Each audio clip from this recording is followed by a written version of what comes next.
आज आपको भारत के एक ऐसे म्यूचुअल फंड के बारे में बताने जा रहा हूं जिसने पिछले 15 सालों में फंड को 10 गुना बना कर दिया है। जी हाँ दोस्तों, जितने भी इन्वेस्टर्स ने इस म्यूचुअल फंड में निवेश किया होगा पिछले 15 सालों में, उन्होंने बहुत अच्छा प्रॉफिट बनाया, अपनी कमाई को 10 गुना तक बढ़ा लिया। अब ये म्यूचुअल फंड किस तरीके का है और किस तरीके की पोर्टफोलियो है, कौन फंड मैनेजर है और किस तरीके से वो फंड का चुनाव करते हैं, आज की वीडियो में हम सब कुछ जानने वाले हैं। मेक श्योर करें वीडियो को पूरा जरूर देखें क्योंकि वीडियो आपके बहुत काम आने वाली है। चलिए शुरू करते हैं। दोस्तों, आज हम जिस म्यूचुअल फंड के बारे में बात करेंगे वो एक स्मॉल कैटेगरी का फंड है। जी हाँ दोस्तों, स्मॉल कैटेगरी। आपको भी पता है कि भारत में 3 तरीके की कैटेगरीज है, लार्ज कैप, मिड कैप और small cap. Large cap categories में वो कंपनीज आती हैं जो टॉप 100 में आती हैं, जिनका मार्केट कैप 48,000 करोड़ से भी ज्यादा का है।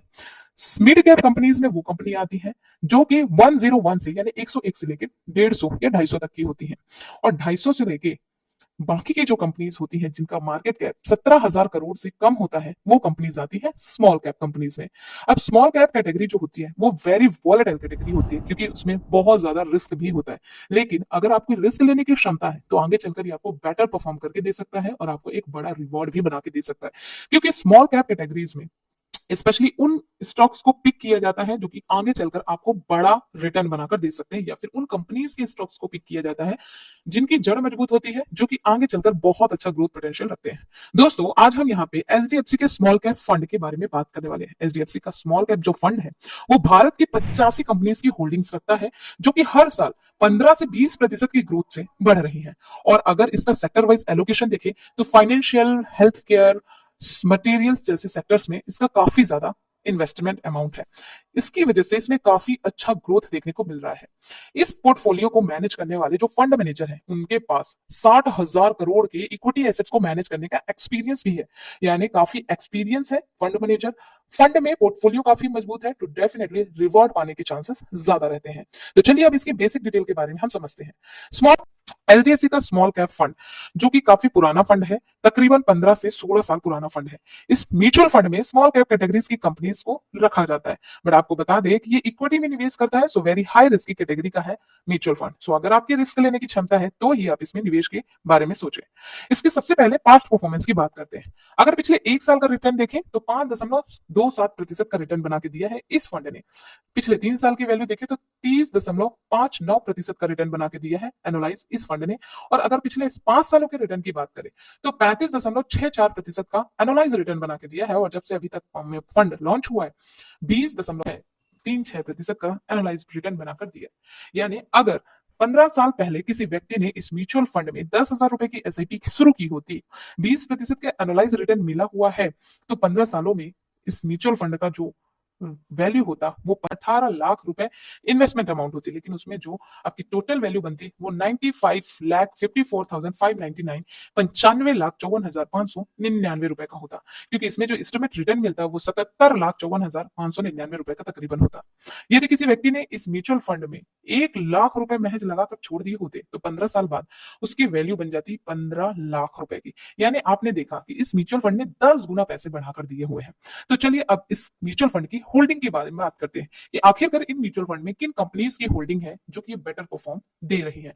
अगर होल्डिंग की बात करूं तो टॉप 5 होल्डिंग्स में bank of Baroda, Sonata software, power much projects, Krishna institute of medical science, इसके साथ साथ फर्स्ट सोर्स सॉल्यूशंस लिमिटेड जैसी कंपनीज की होल्डिंग्स है। सेक्टर वाइज एलोकेशन की देखें तो टॉप 5 सेक्टर्स में industrial, consumer, financial, health care, technology जैसे सेक्टरों में काफी ज्यादा निवेश है। तो दोस्तों, इस म्यूचुअल फंड का जो पोर्टफोलियो है वो काफी डाइवर्सिफाई है, इसी वजह से यहाँ पर रिटर्न पाने के चांसेस ज्यादा रहते हैं, क्योंकि यदि एक सेक्टर में कुछ भी प्रॉब्लम हुआ तो ये बैलेंस कर लेता है पोर्टफोलियो को और आपको बेहतर रिटर्न देने की कोशिश करता है। इसके अलावा इसके रिस्क रेशियो की बात करते हैं तो अल्फा अगर देखें तो 3.96% का देखने को मिलेगा। अल्फा हमें यह बताता है कि म्यूचुअल फंड अपने बेंचमार्क से कितना अच्छा परफॉर्म कर रहा है। बीटा रेशियो 0.82% का देखने को मिलेगा। बीटा रेशियो वॉलेटाइल स्थिति को बताता है कि ये म्यूचुअल फंड कितना वॉलेटाइल है। शार्प रेशियो 1.38% का है। शार्प रेशियो आपको ये बताता है कि मार्केट जब गिरने हुई हालत में थी तो ये कितना बेहतर परफॉर्म कर रहा था। एंड शॉर्ट टर्म रेशियो 1.98% का देखने को मिलेगा। मतलब इसमें फंड मैनेजर ने कितना रिस्क लिया म्यूचुअल फंड में, गिरते हुए बाजार में।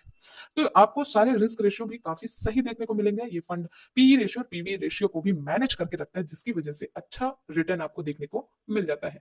अब इस म्यूचुअल फंड में लगने वाले खर्च की बात करें तो इस म्यूचुअल फंड का जो एक्सपेंस रेशियो है 0.71% का है, और वहीं पे एग्जिट लोड यानी अगर किसी कारणवश पैसे को 1 साल से पहले विड्रॉल किया गया तो 1% की पेनाल्टी फीस आपको देनी पड़ सकती है।